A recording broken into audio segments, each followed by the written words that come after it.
여러분 안녕하십니까? 들어서 중국 속까지 알아보는 팅동입니다.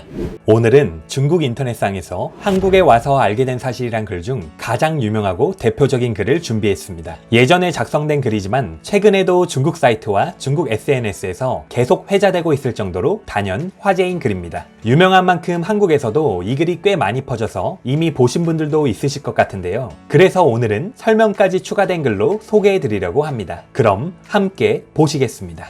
첫 번째, 한국에 와서 핸드폰이나 지갑을 아무데나 놓고 다녀도 가지고 가는 사람이 없다는 것을 알게 되었다.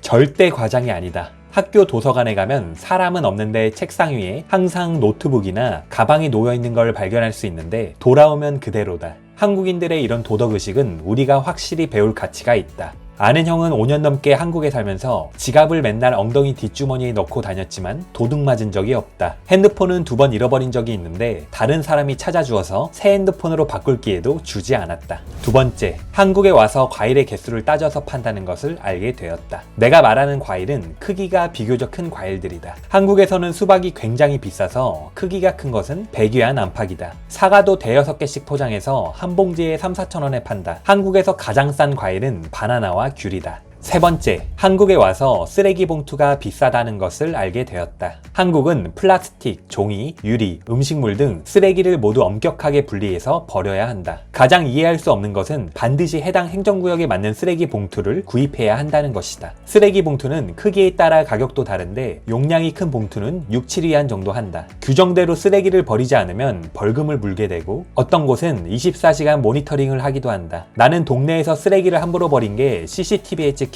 경고를 받은 사람을 본 적이 있다. 네 번째, 처음 만났을 때 나이를 묻고 위아래를 나눈다. 한국 친구들은 당신을 처음 만났을 때 또래라고 느끼면 보통 나이를 물어본다. 나이를 확인하면 선배인지 후배인지에 따라 차이가 난다. 자연히 존댓말 등 위아래 예절이 다르다. 저학년 친구들은 고학년 선배를 만나면 먼저 인사를 한다. 다섯 번째, 한국에 와서 밤 12시는 나가서 노는 시간이라는 것을 알게 되었다. 한국인들은 모임을 좋아하고 아주 행복하게 논다. 보통 학교 후나 퇴근 후 저녁 시간대 다 같이 밥 먹으면서 모임을 하는데 이건 1차에 해당한다. 식사를 마치면 누군가 노래를 부르러 가자고 제안한다. 그럼 다 함께 노래방에 가는데 이건 2차라 부른다. 노래방에서 나오면 몇몇 사람들은 술주정이 심해져서 더 놀고 싶은 사람들끼리 또 술집에 가서 술을 마신다. 이렇게 총 3차까지 마치면 한두 시가 다 되어 있다. 그래서 한국에서는 밤에 취객들을 자주 볼 수 있다. 하지만 최근에는 1차 또는 2차에서 끝내자는 추세다. 그래야 다음날 영향을 받지 않기 때문이다.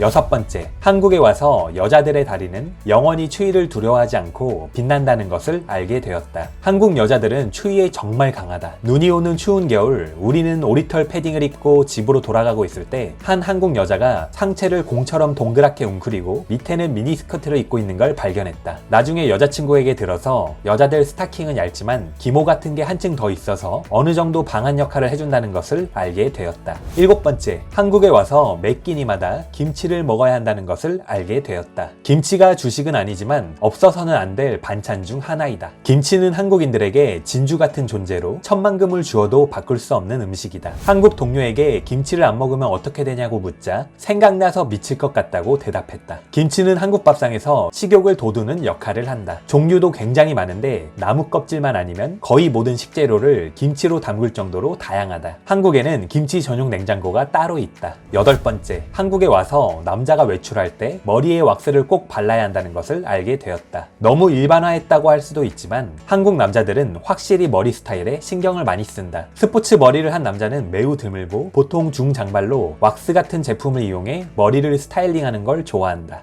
아홉 번째, 한국에 와서 공용 화장실에서 양치질을 한다는 것을 알게 되었다. 당신은 학교나 회사에서 점심 식사 후에 화장실에 줄지어 양치를 하는 기이한 장면을 목격하게 될 것이다. 한국인들은 개인 치약과 칫솔을 가지고 다니며 자주 이를 닦는다. 보통 음식을 먹은 뒤에 매우 꼼꼼하게 이를 닦는데 하루에 4-5번 닦는 걸로도 부족하다. 양치를 자주 하는 또 다른 이유 중 하나는 김치 때문이다. 김치는 발효식품으로 독특한 냄새가 나는데 김치를 먹으면 입안에서 냄새가 나기 때문에 한국 한국인들은 더 자주 이를 닦는다. 10번째, 한국에 와서 영어를 잘하는 사람들이 존경받는다는 것을 알게 되었다. 한국에서 영어는 굉장히 중요한 능력으로 인식된다. 심지어 평범한 아줌마, 아저씨들도 영어 한두 마디 정도는 구사할 수 있다. 한국에는 영어 학원이 굉장히 많고 너도 나도 토익, 토플, IELTS 시험을 보는데 이건 물론 한국의 교육제도와 깊은 연관이 있다. 한국에서는 졸업할 때 영어 성적이 요구되기도 하고 취업할 때는 필수 요건에 해당한다. 11번째, 한국에 와서 자전거가 신체 단련용으로 쓰인다는 것을 알게 되었다. 한국에서는 자전거가 흔하지 않고 전기 자전거는 더욱 보기 어렵다. 도로에는 보통 자전거 도로가 없고 심지어 인도와 함께 있어 굉장히 좁다. 한국인들은 자전거를 교통수단으로 생각하지 않는다. 당신은 공원이나 교회 도로에서 장비로 중무장한 라이더들을 심심찮게 볼 수 있는데 자전거를 취미로 타는 사람들이다. 이 때문에 한국에서는 대중교통이 매우 중요하다.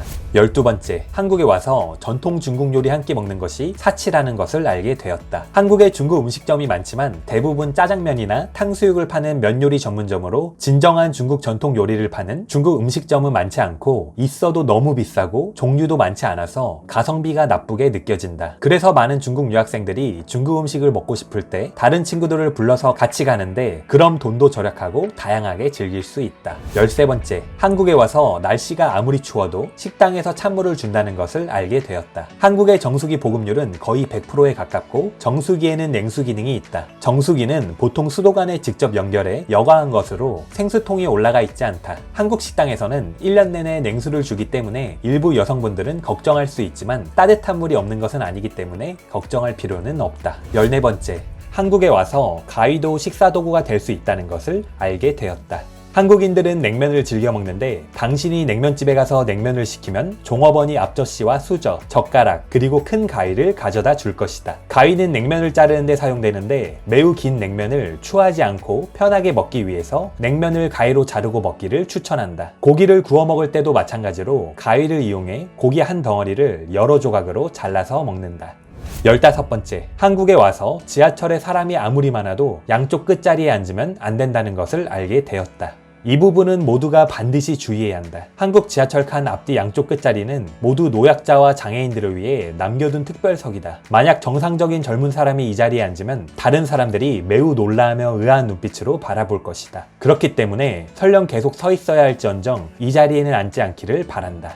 16번째, 한국에 와서 버스가 벤츠와 속도를 겨루며 달린다는 것을 알게 되었다.